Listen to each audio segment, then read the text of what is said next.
Attorney General Bondi, I think you and pretty much everybody else here and throughout the country believes that convicted sex offenders don't deserve special treatment or privileges in prison. And yet Ghislaine Maxwell, Jeffrey Epstein's co-conspirator, received perk after perk in prison. In July, she had a 2-day interview with your deputy and President Trump's former defense attorney, Todd Blanche. Just days after that, Maxwell was transferred from a federal correctional institution in Florida to a minimum security camp in Texas, which she, as a sex offender, would normally be ineligible for.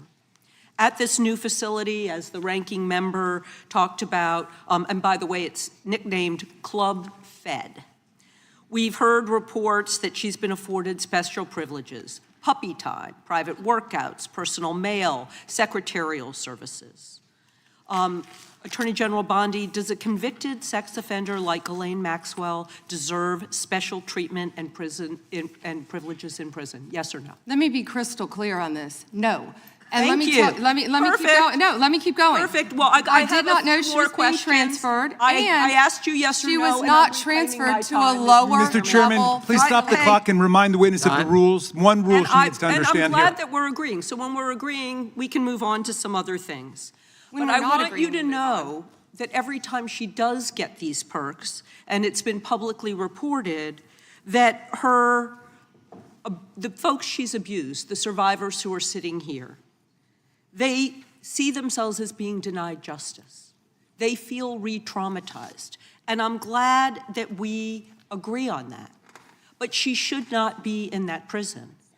And she needs to be moved back to a maximum security prison as soon as possible. But what she has told another committee here is that she won't cooperate with them unless she gets clemency from Donald Trump. It's just crazy to consider that she can be wielding this kind of influence within the administration. But that begs the question: who ordered her to be transferred to the minimum security prison that she was ineligible for? Who signed off on the special privileges? Was it Mr. Blanche? Was it one of your other subordinates? So please, can you tell us who sent her there, since you don't agree she should be there? I said I do not agree she should receive special treatment.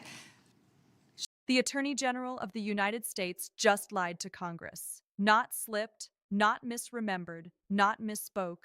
She looked a committee of lawmakers in the eye, swore to tell the truth under penalty of perjury, and then told them that Ghislaine Maxwell, convicted child sex trafficker, Jeffrey Epstein's operating partner, was not transferred to a lower security facility.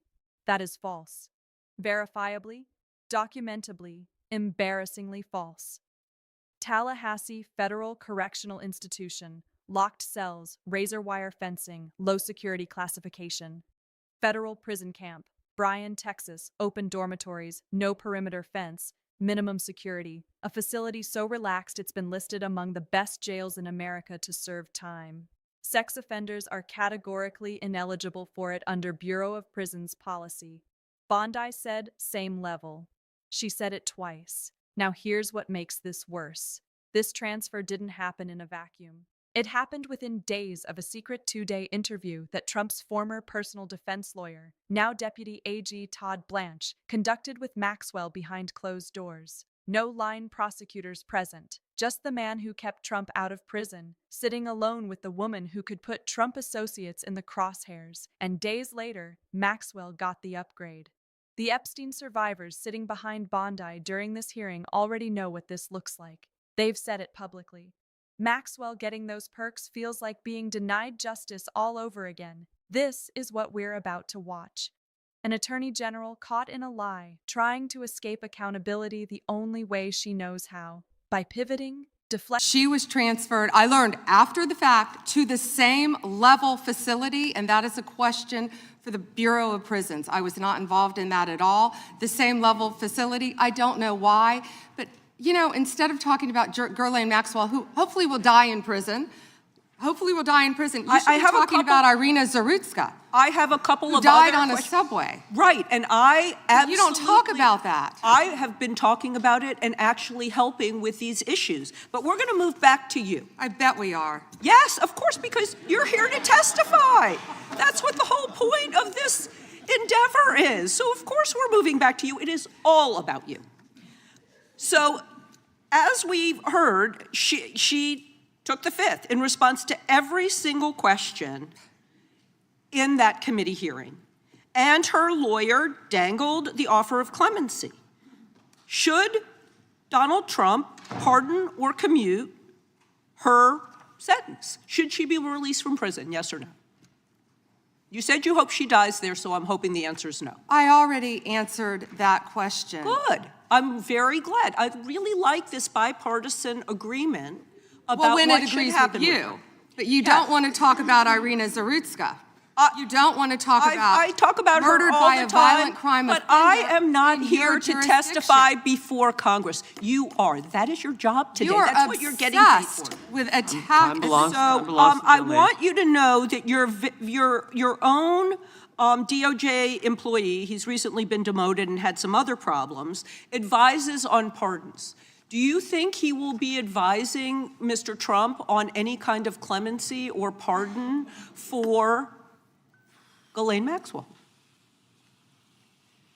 I'm not going to speculate, and you couldn't even identify properly. That's why you don't want to talk about Irina Zarutska. You couldn't properly identify her relative. I absolutely It's embarrassing. have been, and her family, by the way, appreciates all of the condolences, all of the help, everything that our law enforcement in North Carolina has been doing to help her family. Her family feels well treated. Thank you, and I yield back. Gentle lady yields back. Gentleman from California is recognized. I'd ask unanimous consent to enter into the record an article by former Attorney General William P. Barr entitled, "Why Pam Bondi Did..." Acting and hoping nobody notices. Representative Deborah Ross noticed. Let's be precise about what just happened. Bondi said Maxwell was not transferred to a lower-level facility. That is a lie. Minimum security is below low security. The Bureau of Prisons' own classification system makes this unambiguous. She said she learned of the transfer after the fact. She is the Attorney General. The Bureau of Prisons reports to her department. The idea that Ghislaine Maxwell, the most high-profile federal prisoner in the country, the co-conspirator in the biggest child sex trafficking case of the century, got quietly moved to a club-fed camp and nobody at DOJ told the boss? Nobody believed that in the hearing room. Nobody should believe it watching at home. She couldn't name who ordered it. She couldn't name who signed off. She blamed the Bureau of Prisons, which reports to her. And then, when she ran out of non-answers, she reached for a murder victim. She invoked Irina Zarutska, a woman killed in Charlotte, North Carolina, and tried to use that tragedy as an escape hatch. Ross wasn't having it. I am not here to testify before Congress. You are. That is your job today. That line hit because it was exactly right. Here's what the record shows. Maxwell's secret interview with Blanche happened July 22, 2025.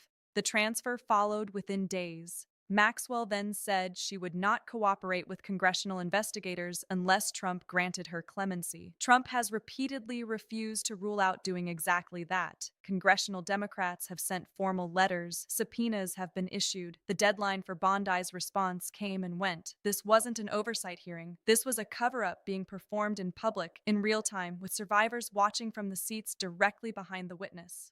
Pam Bondi walked into that hearing room as the chief law enforcement officer of the United States. She left it as someone who gave demonstrably false testimony about the prison treatment of a convicted child sex trafficker, while the trafficker's victims sat feet away and watched.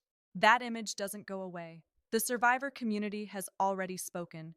Representative Ross has already spoken. The record has already spoken. Maxwell's own lawyer is dangling a clemency deal, which means the administration is being asked, openly in public, to reward a convicted sex trafficker for her silence, and the Attorney General, under oath, couldn't tell Congress who made that call. The people who protect the powerful always believe they'll be protected in return. They believe the title, the position, the alliance will insulate them. Bondi believed she could say same level facility and move on. She believed she could invoke a murder victim and the room would shift. The room didn't shift. The talking points are still standing. The credibility isn't. And every day that passes without a real answer about who ordered that transfer, what Blanche discussed behind closed doors, why a sex offender ended up in a minimum security camp with puppy therapy and private workouts, is another day the cover-up stays in the open where everyone can see it. The Attorney General lied under oath to protect a secret someone in this administration clearly doesn't want told. The question now is whether anyone with the authority to act will ask the only question that actually matters: who made the call and why? Like this video. Subscribe if you want to stay on this story, because it is not over.